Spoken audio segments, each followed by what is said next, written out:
नमस्कार, आपण पाहत आहात परिवर्तन न्यूज 24। यवतमाळ जिल्ह्यातील दारव्हा येथे अकोला येथील अल्पवयीन मुलीवर झालेल्या अत्याचार संदर्भात सकल भोई समाजाच्या वतीने व सर्व पक्षीय मोर्चा काढण्यात आला।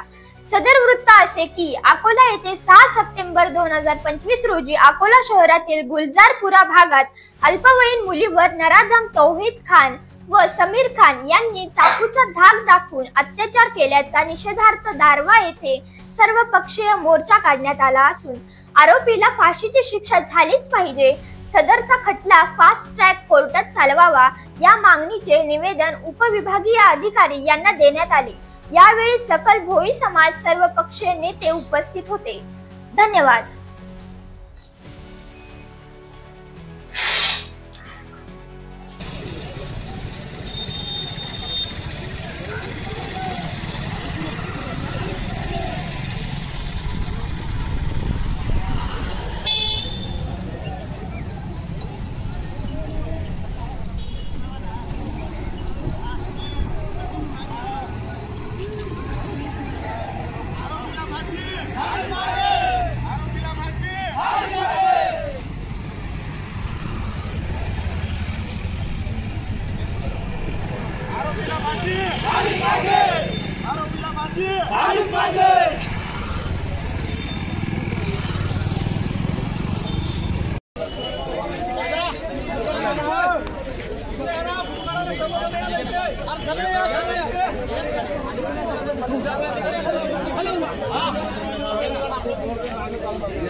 आज गणपती विसर्जनच्या दिवशी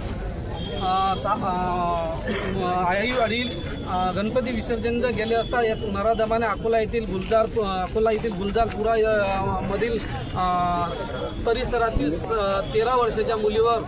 त्या नराधमाने ते साधून ते अत्याचार केला आहे आणि त्याच्या विरोधात आम्ही आज फरार आहे त्याला अटक करून फाशीची शिक्षा देण्यासाठी कोर्टातनी त्याला फास्ट कोर्टमध्ये जलद गती कोर्टातनं देऊन आणि सरकारचा विधितज्ञ नेमणूक करून त्याला फाशीची शिक्षा देण्यात यावी ही आमची सकल भोई समाजाची मागणी आहे। त्याच्यासाठी आज हजारो बांधव भोई समाज, सकल हिंदू समाज आणि बजरंग दल, विश्व हिंदू परिषद यांनी आज जे आम्ही निवेदन दिला, मोर्चा दिला आहे त्याच्यासाठी आमची शासनाला मागणी आहे आणि शासनाने या मागणी पूर्ण करावं। आणि आमची शिवसेना यवतमाळ जिल्हा शिवसेना जिल्हा प्रमुख यशवंत पवार, आज ही जी घटना अकोल्याची जी नाबालिग मुलींवर अतिशय फारच दुर्दैवी प्रयत्न करून त्या मुलीला तिच्यावर बलात्कार करणाऱ्या नराधमाला तातडीने पकडून त्याच्यावर फास्ट ट्रॅकमध्ये गुन्हा दाखल करून फास्ट ट्रॅकमध्ये केस चालली पाहिजे आणि त्याला लवकरात लवकर फाशी झाली पाहिजे ही मागणी करण्यासाठी हे सर्व हिंदू संघटना, आमची शिवसेना आणि सर्व भोई समाजाचे कार्यकर्ते, आता ही भोई समाजाची मुलगी आहे म्हणूनच नाही तर कोणत्याही समाजाची ही अल्पवयीन मुलगी आहे, तिच्यावर अन्याय अत्याचार होऊ नये हीच मागणी आमची सर्वांची आहे आणि त्याला ताबडतोब पकडून प्रशासनाने जर पकडलं नाही तर याच्यापेक्षा मोठं आंदोलन आम्ही करू आणि महाराष्ट्र शासनाला जे निवेदन माननीय एसडीओ साहेबांच्या मार्फत आज पाठवलेलं आहे त्यानंतर आम्ही आमचे पालकमंत्री संजय भाऊ राठोड यांच्यासोबत सुद्धा या संदर्भात लगेच चर्चा करून त्याला ताबडतोब कुठेतरी पकडलं गेलं पाहिजे आणि त्याला फास्ट ट्रॅकमध्ये केस ही चालली पाहिजे आणि त्याला ताबडतोब फाशीची शिक्षा झाली पाहिजे हीच मागणी आमची सुद्धा यांच्यासोबत आहे आणि आमचा पाठिंबा यांना पूर्णपणे आहे। मी गुलाबराव ओंडाणे, सेवानिवृत्त उपजिल्हाधिकारी, निवेदन करतो की जी आता अकोल्याला घटना घडली, ज्या मुलीवर बलात्कार झाला त्या आरोपीला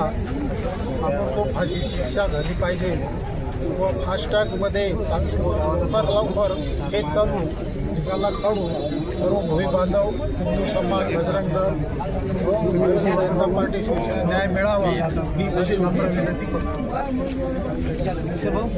आता सर्व समाज बांधवांना विनंती आहे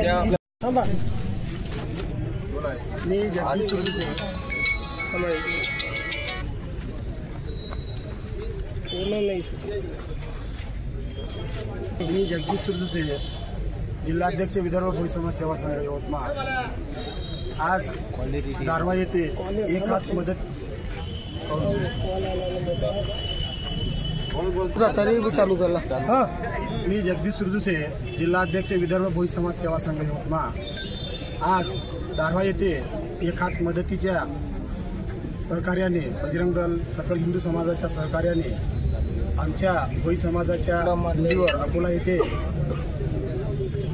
अमानवीय कृत्य घडून तो हरामखोर आजपर्यंत यापूर्वी सुद्धा एक त्याचं कृत्य अशाच पद्धतीचं झालेलं असून आजपर्यंत तो फरार आहे। त्याला तो फरार जिथे कुठे असेल एक तर त्याचा एन्काउंटर करावा, नाही तर ताबडतोब पकडून त्यांना फाशी देण्यात यावी। या अनुषंगाने आज आम्ही सर्व समाज बांधव जुळलेलो आहोत। अध्यक्ष भारतीय जनता पार्टी 4 दिवसापूर्वी अकोला शहरामध्ये एका नाबालिग मुलीवर अतिशय क्रूर पद्धतीने त्याच्यावर बलात्कार करण्यात आला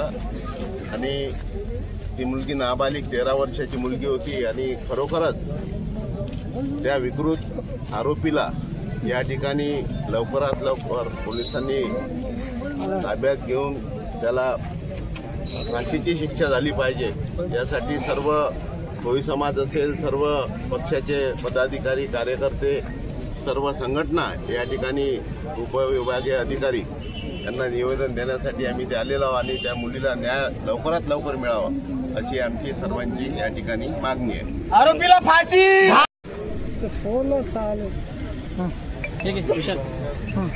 6 सप्टेंबर रोजी अकोला इथे व्यक्तीने एका बालिकेवर अत्याचार केला। त्या निमित्ताने आज सर्वपक्षीय दारवा उपविभागीय अधिकारी यांना निवेदन देण्यात आलं आहे की